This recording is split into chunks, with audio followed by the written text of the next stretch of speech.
Hi viewers and subscribers. Today మనం June 2025 సంబంధించి current affair discuss చేయబోతున్నాం. దాంట్లో ఫస్ట్ వచ్చేసి భారత్ ఇంగ్లాండ్ టెస్ట్ సిరీస్ విజేతకి ఇచ్చే ట్రోఫీ పేరు మార్చడం జరిగింది.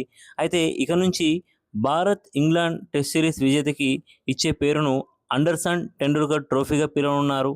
అయితే అంతకుముందు ఇండియా మరియు ఇంగ్లాండ్ మధ్య ఏదైనా టెస్ట్ సిరీస్ జరిగితే అది ఇంగ్లాండ్లో జరిగితే పటౌడీ ట్రోఫీగా పిలిచేవారు. అదే టెస్ట్ సిరీస్ ఇండియా ఇంగ్లాండ్ మధ్య ఇండియాలో జరిగితే దాన్ని యాంథోనీ డి మెలో ట్రోఫీగా పిలిచేవారు. సో అలా డిఫరెంట్ నేమ్స్తో పిలిచేవారు. కానీ ఇప్పటి నుంచి ఏం చేస్తున్నారంటే భారత్ ఇంగ్లాండ్ మధ్య ఏదైనా టెస్ట్ సిరీస్ జరిగితే దానికి ఇచ్చే ట్రోఫీ పేరు అండర్సన్ టెండూల్కర్ ట్రోఫీగా ఇక నుంచి పిలవనున్నారు. సో ఇది ఇంపార్టెంట్. ఆ తర్వాత చూసుకుంటే మనకి క్యూఎస్ అంటే క్వాకరెల్లి సైమన్స్ యూనివర్సిటీ ర్యాంకింగ్స్ 2026 రావడం జరిగింది. సో ఈ క్యూఎస్ అనే సంస్థ ఏం చేస్తుందంటే ర్యాంకింగ్స్ ఇస్తుంది యూనివర్సిటీలకు. ఇది లండన్ కేంద్రంగా పనిచేస్తుంది. సో దీని హెడ్ క్వార్టర్ వచ్చేసి లండన్. ఆల్ ఓవర్ వరల్డ్లో 150 యూనివర్సిటీలకి ఈ క్యూఎస్ అనే సంస్థ ర్యాంకింగ్స్ ఇస్తుంది. అయితే ఈ 1500 వాటిలో ఇండియా నుంచి వెళ్ళి 54 యూనివర్సిటీలు ర్యాంకులను పొందాయి. అయితే ఈ క్యూఎస్ సంస్థ ప్రకటించిన ర్యాంకింగ్స్లో మొత్తంగా చూసుకుంటే టాప్లో ఉన్న కంట్రీస్ చూసుకుంటే మనకి ఫస్ట్ యూఎస్లో ఉంది. సో యూఎస్ నుంచి పైన టాప్ 500లో 192 యూనివర్సిటీలు ఉన్నాయి. తర్వాత బ్రిటన్ నుంచి వెళ్ళి 90 యూనివర్సిటీస్ ఉన్నాయి. తర్వాత చైనా నుంచి వెళ్ళి 72. మన ఇండియా 4th ప్లేస్లో ఉంది. 54 యూనివర్సిటీలతో మన ఇండియా 4th ప్లేస్లో ఉంది. ఇది మనం గుర్తుపెట్టుకోవాలి. సో ఈ విధంగా నెక్స్ట్ చూసుకుంటే మనకి అయితే ఇండియా నుంచి చూసుకుంటే ఏ యూనివర్సిటీలు టాప్లో ఉన్నాయంటే ఫస్ట్ ఈ సంస్థ క్యూఎస్ సంస్థ ప్రకారం ఐఐటి ఢిల్లీ వరల్డ్ వైడ్గా 123 ర్యాంక్ ఉంది. సెకండ్ చూసుకుంటే మన ఇండియాలో సెకండ్ చూసుకుంటే ఐఐటి బాంబే. అదే వరల్డ్ వైడ్గా దీని ర్యాంక్ చూసుకుంటే ప్రపంచవ్యాప్తంగా 129. అదే ఐఐటి మద్రాస్ థర్డ్ ర్యాంక్లో ఉంది ఇండియాలో. ఆల్ ఓవర్ వరల్డ్లో చూసుకుంటే 180 ర్యాంకింగ్లో ఈ ఐఐటి మద్రాస్ ఉన్నాయి. సో అట్లా అన్నమాట. నెక్స్ట్ కంటిన్యూస్లో చూసుకుంటే మనకి ఇదే క్యూఎస్ వరల్డ్ ర్యాంకింగ్ 2026లో తెలంగాణ నుంచి వెళ్ళి టాప్ 1500 నుంచి వెళ్ళి 3 విద్యా సంస్థలు స్థానం సాధించాయి. ఒకటి ఐఐటి హైదరాబాద్, ఆ తర్వాత హెచ్సియు, ఆ తర్వాత ఉస్మానియా యూనివర్సిటీ. సో ఇవి తెలంగాణ నుంచి వెళ్ళి స్థానం సాధించాయన్నమాట. ఆల్ ఓవర్ చూసుకుంటే మనకి ఏపీ నుంచి వెళ్ళి మాత్రం ఏ విద్యా సంస్థ కూడా ఏ యూనివర్సిటీ కూడా దీంట్లో స్థానం సాధించలేదు. అయితే ఆల్ ఓవర్ వరల్డ్ వైడ్లో ఐఐటి హైదరాబాద్ వచ్చేసి 664 ర్యాంక్తో ఉంది. ఇది ఇంపార్టెంట్. ఆ తర్వాత చూసుకుంటే మనకి ప్రతిభా సేతు కార్యక్రమాన్ని మనకు యూపీఎస్సీ వారు ప్రారంభించారు. సో ఇది ఎందుకు అంటే జనరల్గా మనకు యూపీఎస్సీ పరీక్షల్లో ప్రిలిమ్స్, మెయిన్స్, ఇంటర్వ్యూ ఉండి ఫైనల్ లిస్ట్ వరకు వెళ్ళి కొందరికి ఉద్యోగం రాదు. సో వాళ్ళు టాలెంటెడ్ అయినా కానీ కొంచెం చిన్న పాయింట్స్ మార్క్స్తో వాళ్ళకి జాబులు రాకుండా పోతాయి. సో అలా జాబులు రాకుండా ఉన్న ప్రతిభావంతులకి దీంట్లో ఒక పోర్టల్ అన్నమాట ఈ ప్రతిభా సేతు అనేది. సో దీంట్లో ఏం చేస్తారు అంటే వాళ్ళ వివరాలని ఈ పోర్టల్లో వీళ్ళు అప్లోడ్ చేస్తారు. ఈ ప్రతిభా సేతులు పోర్టల్లో ఎవరైతే ఫైనల్ వరకు వెళ్ళి జాబ్ రాని వాళ్ళ ప్రతిభావంతుల లిస్ట్ మొత్తం దీంట్లో మనకు దొరుకుతుందన్నమాట. సో ఈ టాలెంటెడ్ పర్సన్స్ని అక్కడ చూసుకొని సో ఈ ప్రతిభా సేతు పోర్టల్లో చూసుకొని గౌట్ లేదా ప్రైవేట్ సంస్థలు ఎంపిక చేసుకోవచ్చు అన్నమాట.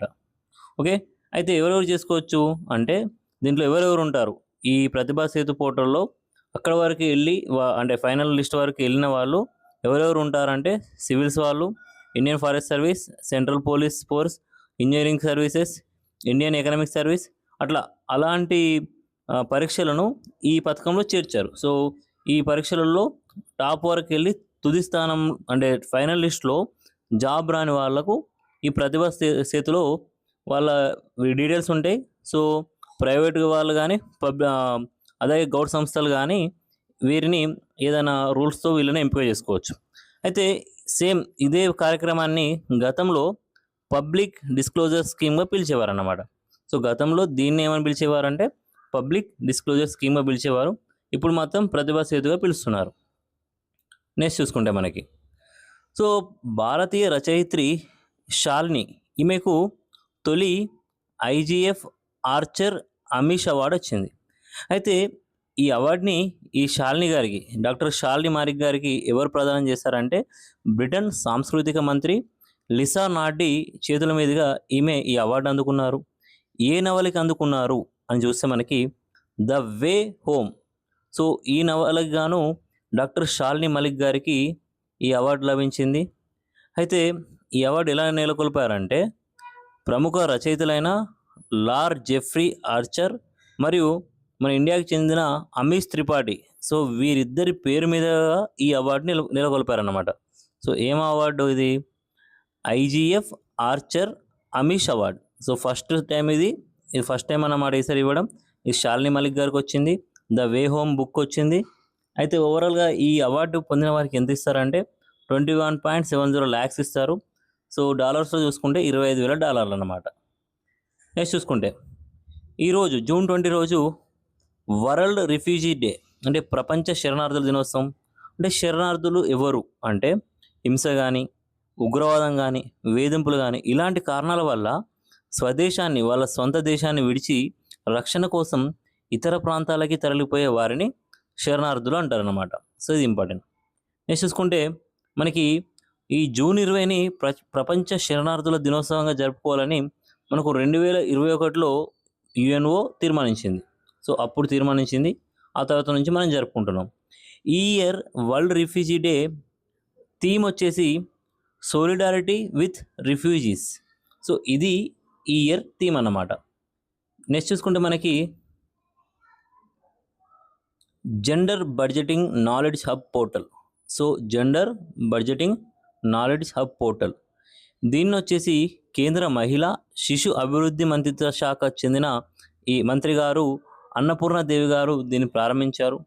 సో దీనిలో ఏం చేస్తారంటే ఇంక్లూజివ్ గ్రోత్, సమ్మిళిత వృద్ధికి ప్రోత్సాహం మరియు లింగ సమానత్వం సాధించేందుకు అవసరమైన ప్రణాళికని మరింత పటిష్టపరచడానికి ఈ పోర్టల్ ఉద్దేశించింది. సో లింగ సమానత్వం, జెండర్ ఈక్వాలిటీ కోసం అన్నమాట.